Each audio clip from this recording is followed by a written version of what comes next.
नमस्कार साथियों, स्वागत है आपका अपने YouTube channel Kanhaiya GS world में। दोस्तों, इस वीडियो में हम लोग समझेंगे कि वीटो पावर क्या है और वीटो पावर कैसे मिलता है और भारत को अब तक वीटो पावर क्यों नहीं मिला और भारत में कितने मतलब वीटो पावर वाले कंट्रीज़ कौन-कौन से हैं। और इसी के साथ हम लोग समझेंगे कि भारत जो कि वीटो पावर के लिए लगातार संघर्ष कर रहा है, एक संगठन बनाया गया है G4।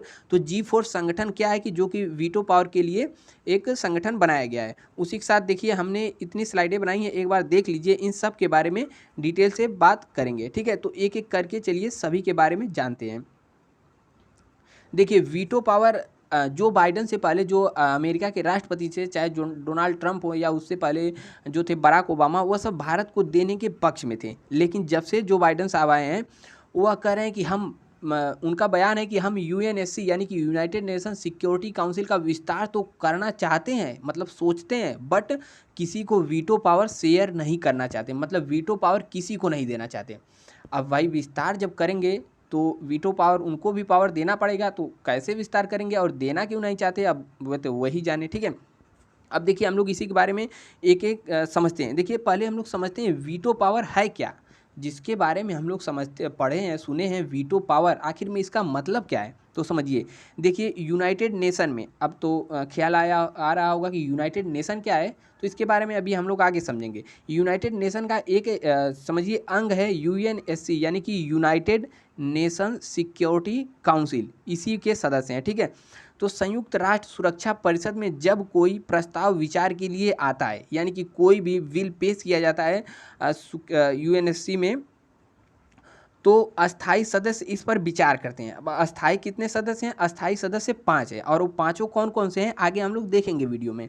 तो जो अस्थाई सदस्य हैं उनमें से कोई भी सदस्य यदि कहेगा कि हम इस पावर को, मतलब इस बिल को हम इस पर अपनी असहमति जताते हैं, तो उसे अस्वीकार कर दिया जाएगा। ठीक है, इसी को कहते हैं वीटो पावर।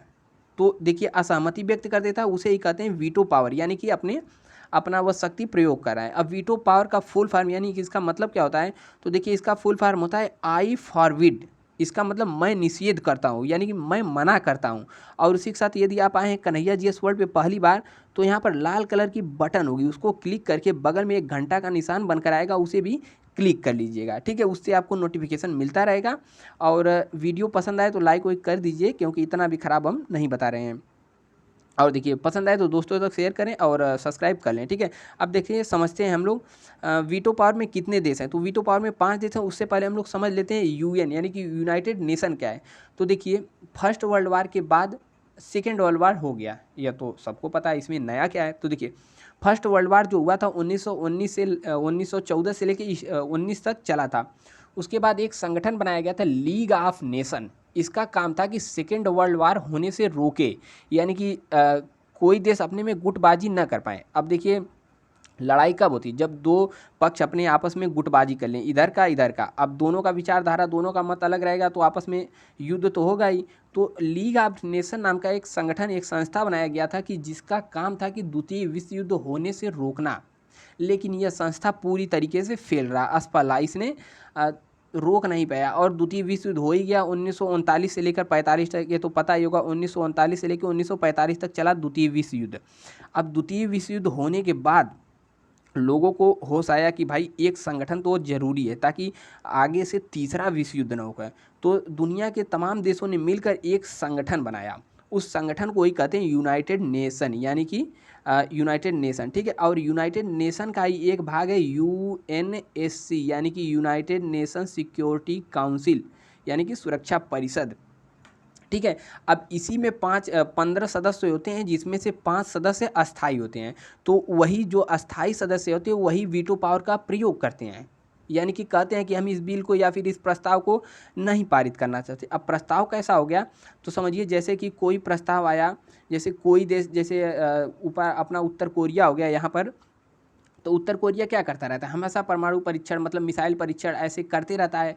तो ऐसे जितने भी कुछ देश हैं जो कि उपद्रवी देश हैं, कह सकते हैं कि जो कि ऐसा काम करते हैं जिससे उनको पड़ोसियों को दिक्कत हो, या फिर विश्व पर कोई संकट आ सकता है, या फिर ठीक है, ऐसे कुछ आक्रमणकारी घटना करते हैं तो उन पर यह जो पांचों देश हैं वीटो वाले, वह पांचों जो अस्थायी सदस्य हैं उस पर वीटो पावर लगा देते हैं, उस पर प्रतिबंध लगा देते हैं, सेंक्शन लगा देते हैं कि आपको यह काम नहीं करना है। यदि नहीं मानता है तो उस पर यूनाइटेड नेशन की सेना का आक्रमण करा देते हैं। ठीक है, उस पर तरह तरह के प्रतिबंध लगाते हैं जिससे उसकी अर्थव्यवस्था चरमरा जाती है और बेचारे का होश ठिकाने आ जाता है। तो समझ में आ गया होगा कि यूएनएससी का कार्य क्या है। ठीक है, अब देखिए इसमें 5 सदस्य अस्थायी हैं और पांचों अस्थायी सदस्य कौन कौन से हैं एक बार यहाँ पर देख लीजिए कि 5 अस्थायी सदस्य, फिर आपको हम मैप में दिखाएंगे। एक हो गया अमेरिका, दूसरा हो गया अमेरिका को अमेरिका या फिर यूएसए कह सकते हैं, दूसरा हो गया इंग्लैंड या फिर यूनाइटेड किंगडम, और तीसरा हो गया फ्रांस, और चौथा देश हो गया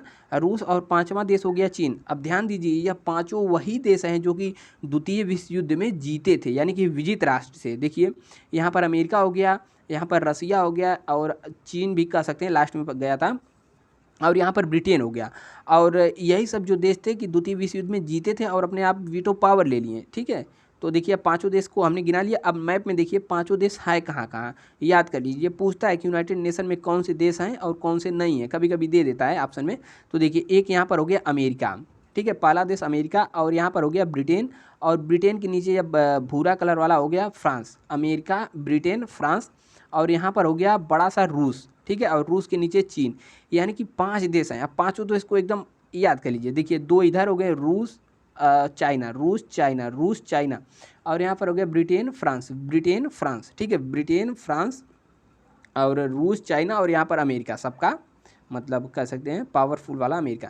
तो यहाँ पर अमेरिका, ब्रिटेन, फ्रांस, रूस और यहाँ पर चाइना, तो 5 देश ऐसे हैं जिनको वीटो पावर मिला है। ठीक है, अब देखिए यहाँ पर हम लोग देखते हैं इसके आगे। देखिए ये लोग करते क्या है, जो 5 सदस्य हैं यह तो अस्थाई है, इसके अलावा 15 और मतलब 10 और सदस्य, इसको यहाँ पर देखिए यूनाइटेड नेशन में यहाँ पर हो गए, कलर चेंज कर लो भाई, देखिए यहाँ पर हो गए 5 अस्थाई सदस्य। पांचों अस्थाई सदस्य कौन कौन हमने नाम गिनाया, चाइना, फ्रांस, और उधर हो गया रसिया। देखिए यहाँ पर कौन कौन सा देश थे, अमेरिका, ब्रिटेन, फ्रांस, रूस, चाइना। ठीक है, अब देखिए यहाँ पर पांचों सदस्य कौन कौन से हैं दिखाया गया है। अब देखिए उसके अलावा यहाँ पर 10 सदस्य ऐसे हैं जिनको इसमें अस्थायी सदस्य रहते हैं, मतलब वोट तो करते हैं लेकिन किसी देश पर वीटो नहीं लगा सकते।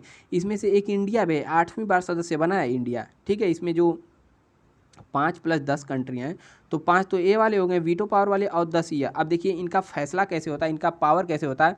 अब देखिए इसमें 9 लोगों का किसी भी प्रस्ताव के लिए सहमति जरूरी होता है, 9 लोग इसमें चाहिए ही चाहिए, और उसमें से यह 5 लोगों का होना अनिवार्य है, जो यह सिक्योरिटी काउंसिल के अस्थायी सदस्य हैं, अस्थायी पाँचों, इनका 5 का रहना अनिवार्य है, और 4 कोई इसमें से। अब इसके अलावा यदि कोई देश 9 चाहिए, इसमें से हो गए, इसमें से मान लीजिए हो गए 9 सदस्य, इसमें से हो गए 4 सदस्य, इसमें से हो गए।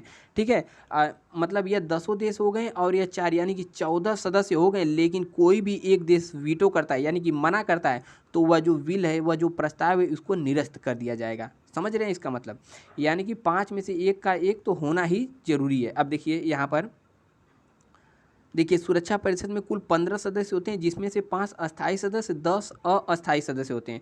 सुरक्षा परिषद में प्रत्येक सदस्य का एक वोट होता है। प्रक्रिया संबंधी मामलों में निर्णय के लिए 15 में से 9 सदस्यों द्वारा सकारात्मक मत आवश्यक होता है, जिनमें से 5 अस्थायी सदस्य देशों का सकारात्मक मत आवश्यक है, यानी कि इस 5 देश का आवश्यक है मत। अगर इसमें से कोई भी यदि नहीं वोट देना चाहता है तो वह अनुपस्थित हो सकता है, यानी कि उस दिन जईबा नहीं करेगा। ठीक है, ऐसे समझ लीजिए। अब देखिए इतना तो समझ में आ गया। अब यहाँ पर 5 अस्थायी सदस्य हमने गिना दिए। अब उसके बाद देखिए इंडिया की बात करते हैं, तो इंडिया को क्यों मिलना चाहिए।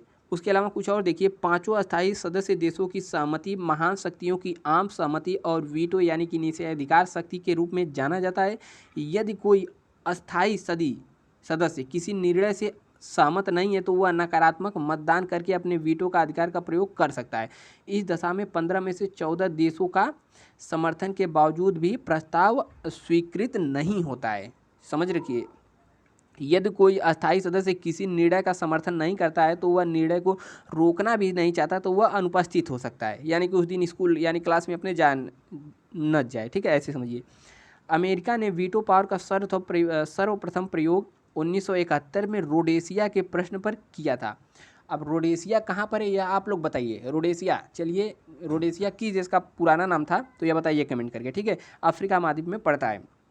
अब देखिए चीन ने सर्वप्रथम वीटो का प्रयोग 1972 में बांग्लादेश के विश्व संस्था में मतलब प्रवेश से किया था। तो यह दोनों जो प्रश्न हैं यह दोनों परीक्षा में पूछते रहते, इसे आप लोग याद रखिए। अब देखिए भारत को वीटो पावर क्यों नहीं मिला, और यहाँ पर देखिए भारत को वीटो पावर क्यों मिलना चाहिए, इस दोनों के बारे में हम बात करेंगे। तो देखिए भारत को अब तक क्यों नहीं मिला।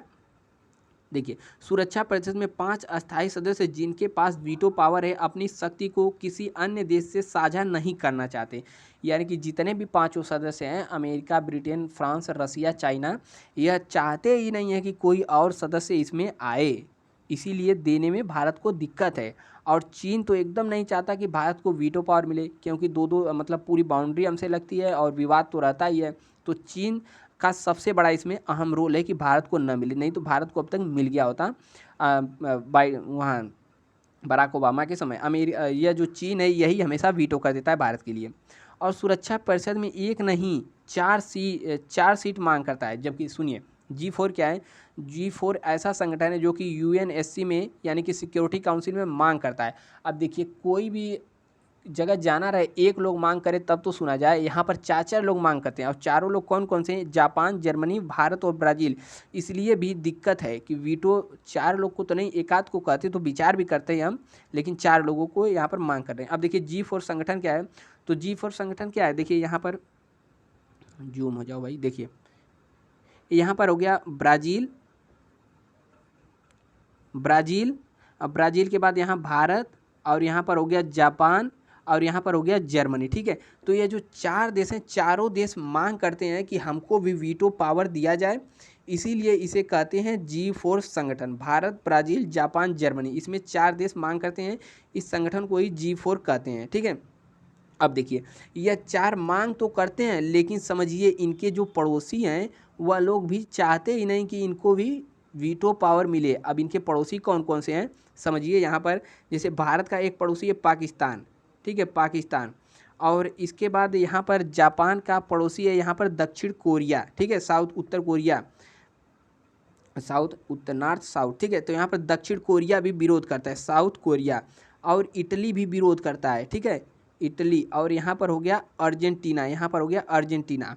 तो यह जो 4 देश हैं यह अपना एक संगठन बनाए UFC नाम से, यह चारों देश विरोध करते हैं G4 का, नहीं इनको नहीं मिलना चाहिए। अब समझिए पाकिस्तान क्यों विरोध करता है, क्योंकि यह भारत के बगल में ही है, जानता है कि अगर भारत को मिल गया तो हमको जीने नहीं देगा, इसीलिए तो पाकिस्तान विरोध करता है। अब देखिए इसका खेला तो समझ में आ गया। अब साउथ कोरिया क्यों विरोध करता है, यह विरोध इसलिए करता है कि साउथ कोरिया इसके बगल में है जापान। अब जापान पा जाएगा, जापान तो G4 में है।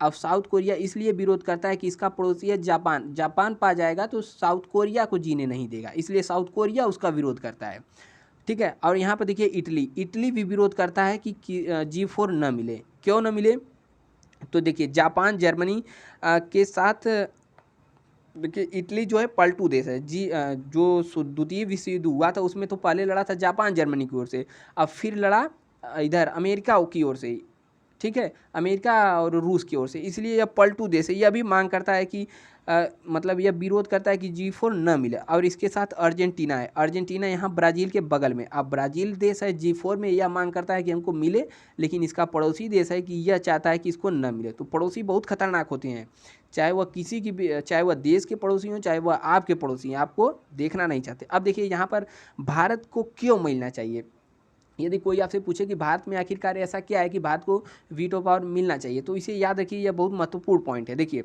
तो आप लोग कई कारण गिना सकते हैं। पहला कारण गिना सकते हैं कि भारत जो है दुनिया का सबसे लार्जेस्ट पॉपुलेशन वाला देश है। लार्जेस्ट पॉपुलेशन मतलब दुनिया का दूसरा सबसे बड़ा जनसंख्या वाला देश है। और बस ज़्यादा नहीं, कुछ सालों में हम लोग पहले नंबर पर पहुंच जाएंगे, ठीक है। बड़ी गर्व की बात होगी, गर्व की नहीं मतलब पहले नंबर पे हम लोग चाइना को पछा कर पहुंचने चाहते हैं। तो भारत अपना दावा ठोकता है कि हम लार्जेस्ट पॉपुलेशन वाले देश हैं, इसलिए हमको मिलना चाहिए। और दूसरा कारण है, दूसरा भारत कहता है कि हमको क्यों मिलना चाहिए, क्योंकि सबसे बड़ी, दुनिया की सबसे बड़ी डेमोक्रेसी है।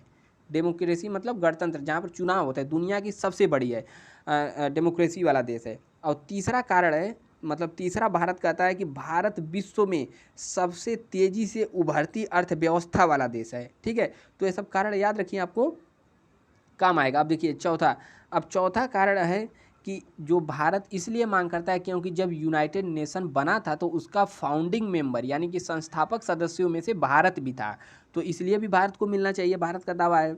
और पांचवा कारण मानिए कि शांति सेना, मतलब जहाँ भी अशांति वाला एरिया माहौल बनता है तो शांति सेना भेजने के मामले में भारत सबसे आगे है। यहाँ तक कि यूनाइटेड सिक्योरिटी काउंसिल वाले देश है उनसे दुगनी बार भारत अपनी सेनाएं भेज चुका है, ठीक है, शांति स्थापित करने के लिए।